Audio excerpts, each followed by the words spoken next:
Kolaborasi Ewing X Bayu Skak. Hai semua, nama gue. Lah kalau Bayu Skak, Bere. Terus ini nih yang paling terakhir ini, nggak masuk akal ini. Tretan Muslim, is that you? Oh, mata Anda harus diperiksa. Bok!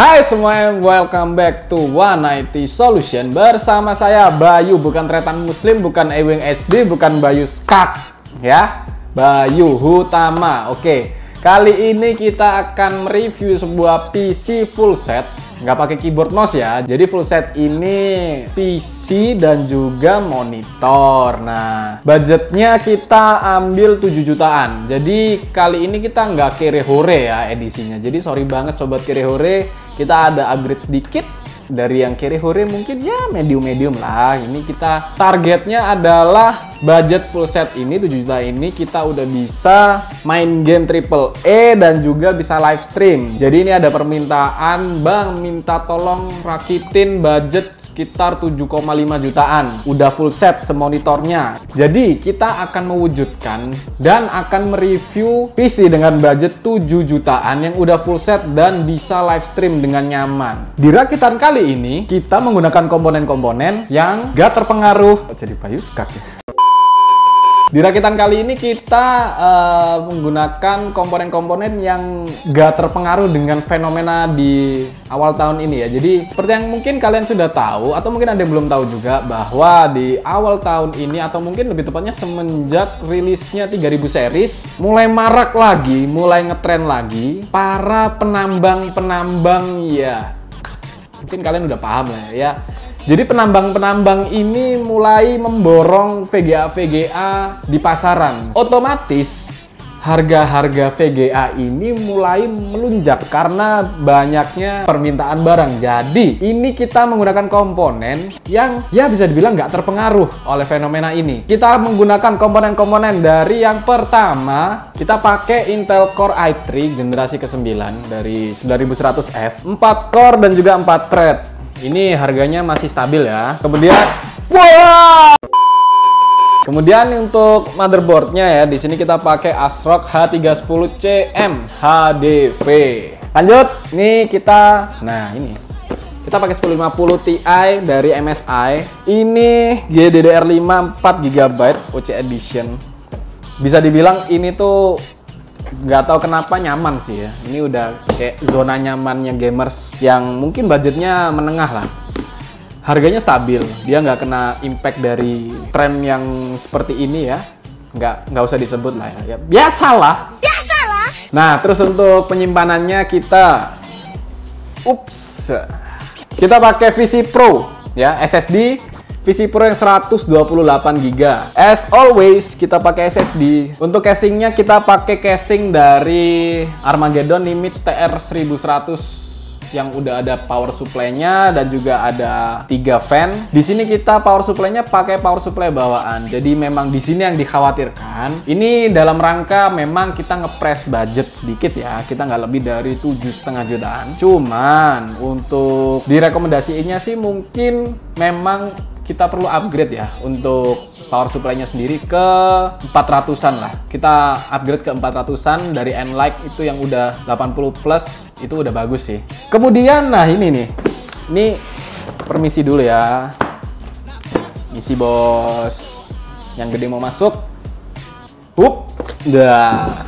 Ini nih monitor yang kita gunakan kali ini, kita menggunakan Armageddon Pixel Plus PF24 HD. Jadi 24 inch dan di sini sudah 75 Hz. Untuk harganya sendiri dia tergolong murah ya untuk monitor gaming dan memang ya ini lumayan lah, lumayan. Nah, jadi ntar turun dulu. Oh iya, mohon maaf nih, RAM-nya kelupaan. Ini kita pakai RAM 8GB dari Hynix ya, yang 2400 mHz DDR4. Sorry. Dari komponen ini kita jumlahkan harganya menjadi Rp7.500.000 pas. Dan rakitan ini bisa kalian dapatkan di link di kolom deskripsi di bawah ini. Nah, untuk pro kontranya dari rakitan ini itu mungkin ada sih, ada beberapa. Karena seperti tadi yang udah aku bilang, power supply-nya di sini pasti pakai bawaan. Jadi memang perlu diperhatikan ya untuk penggunaan jangka panjang. Mungkin kalau pendek-pendek sih nggak apa-apa. Ini sudah diuji juga. Untuk power supply-nya memang masih bisa, masih sanggup. Tapi memang akan lebih baik ketika kalian mengupgrade-nya. Mungkin ya ke 400 saja lah. Kalau misalnya kalian nggak upgrade ke VGA-nya. Karena VGA ini juga terbilang bagus sih. Karena ya aku make VGA ini sih. Kemudian ini kita penyimpanan cuman pakai SSD. Yang mana kapasitasnya juga cuma 128 GB. Kalau misalkan kalian nih konten kreator atau mungkin calon-calon YouTuber nih yang misal kalian memang perlu untuk editing, kalian pasti tahu untuk nge-record dari game itu sendiri juga sudah memakan memori yang cukup. Apalagi kalau mau main game dengan kapasitas yang ya sekarang nih kan 100 GB itu udah tembus gitu loh. Jadi memang nggak cukup ya kalau misalkan kalian, ini contoh ya, kalian cuma punya penyimpanan 128 GB. Terus kalian belum install programnya. Mungkin untuk editing ya, biasanya YouTuber atau mungkin konten kreator dia akan butuh software Adobe, Photoshop, Premiere atau mungkin nambah After Effects atau mungkin nambah Illustrator, itu sudah lumayan. Belum ditambah gamenya. Kalau mungkin gamenya ya, misalkan kalian cuman main Genshin, satu itu aja, itu udah sepertinya udah cukup. Kalau misalkan kalian mau nambahin beberapa game lagi, gak usah banyak-banyak. Ingat data C ya, itu jangan diisi terlalu banyak program supaya kinerjanya itu nggak berat. Jadi disarankan memang ini menambah harddisk ya. Kalau misalkan kalian mau main COD Warzone ya, in your dream bro kalau cuman pakai ini. Memang perlu ditambah sih. Jadi kayak gitu aja sih. Habis ini kita akan tes performanya, kira-kira bisa apa enggak untuk beberapa game AAA dan juga untuk live streamnya. Akan sedikit eksklusif ya kali ini karena kita akan menguji coba live streamnya di channel ini. Mungkin akan kita coba untuk live-nya di hari Senin atau mungkin hari Selasa ya. Mungkin Senin sih, tanggal 1 Maret. Jadi kalau misalkan kalian nonton ini tanggal 3, 4 ya udah nggak berlaku ini. Jadi ini memang kalau kalian mau lihat juga atau mungkin penasaran seperti apa sih kalau dibuat live stream, itu nanti akan kita coba tanggal 1 Maret. Oke, makanya pantengin terus channel kita, di-subscribe juga, dibunyikan loncengnya. Jadi kalau kita mau live nanti ada notifikasinya. Oke? Jadi mari kita mulai mereview. Oke, untuk yang pertama kita memainkan game Genshin Impact dengan settingan high di resolusi 1080 pixel dan di sini kita mendapatkan FPS yang cukup bagus di 60 FPS rata, nggak naik turun, jadi stabil banget dan playable banget. Berikutnya kita memainkan game Dota 2 dengan settingan rata kanan dan shadow quality-nya ultra. Di sini kita mendapatkan rata-rata FPS-nya 100-an. Tapi untuk dropnya sendiri dia bisa menyentuh angka 54 FPS itu ketika kita menggunakan full efek yang benar-benar berat banget. Tapi untuk rata-rata stabilnya dia ada di angka ya kurang lebih 80-an hingga 100-an FPS. Next kita memainkan game Apex Legends. Di sini kita menggunakan settingan ya kurang lebih medium high. Untuk FPS-nya sendiri dia stabil ya kurang lebih di angka 70-an FPS. Mungkin ada drop di 66-an FPS tapi nggak terlalu parah banget dan nggak mengganggu banget untuk di gameplaynya. So far ini enak banget, enjoyable banget dan playable banget. Berikutnya kita memainkan CSGO dengan settingan rata kanan di 1080 pixel.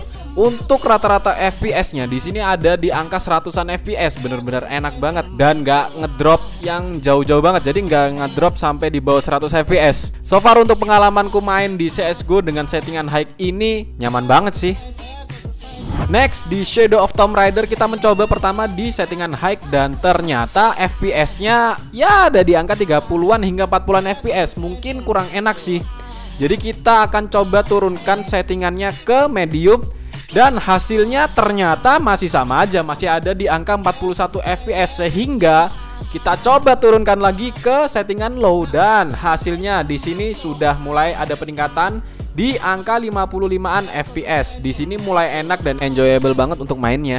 Next kita di game The Witcher 3. Di sini kita pakai settingan high dan processingnya juga kita pasang di high dan ternyata untuk hasilnya memang cukup berat ya. Untuk FPS-nya sendiri dia kurang lebih ada di angka 35-an FPS, bener-bener rata di 35. dan mungkin ada kenaikannya cuma 2 fps ya di 37 fps, sehingga kita coba turunkan kualitasnya ke medium dan ternyata hasilnya ada peningkatan fps dari yang 35 fps menjadi 50-an fps. Di sini sudah mulai merasakan kenyamanan dalam bermain di settingan medium ini. Jadi kalau main The Witcher 3 kita rekomendasikan di 1050 Ti ini di settingan medium, atau mungkin mau di low juga bisa. Dia akan mendapatkan FPS pastinya lebih tinggi ya, mungkin di atas angka 60 atau mungkin hingga 70 fps. Oke, next kita memainkan game Cyberpunk 2077 di settingan low dan 1080 pixel. Hasilnya memang kurang memuaskan ya. Di sini mendapatkan FPS ya kurang lebih 27-28an lah. Sehingga kita coba turunkan resolusinya di 720 pixel dan FPS-nya meningkat hingga 50-an FPS. Untuk rata-ratanya ya sekitar 45-an FPS. Overall ini mungkin cukup oke ya. Tapi untuk masuk ke Night City-nya nanti udah mulai masuk ke main story, mungkin ya FPS-nya mulai akan goyah lagi ya. Tapi at least ini kita masih bisa main meskipun FPS-nya atau mungkin kualitasnya nggak bagus-bagus amat. Terima kasih untuk kalian yang sudah menonton video ini hingga akhir. Jangan lupa untuk klik tombol subscribe-nya dan bunyikan juga loncengnya supaya kalian gak ketinggalan video-video terbaru dari kami. Jangan lupa juga di hari Senin tanggal 1 Maret 2021 kita akan live stream dan menguji coba secara langsung performa dari PC yang sudah kita review hari ini. Kalau kalian berminat untuk membeli rakitan ini, kalian bisa langsung kunjungi link pembeliannya ada di kolom deskripsi di bawah ini. Saya Bayu pamit undur diri and peace out.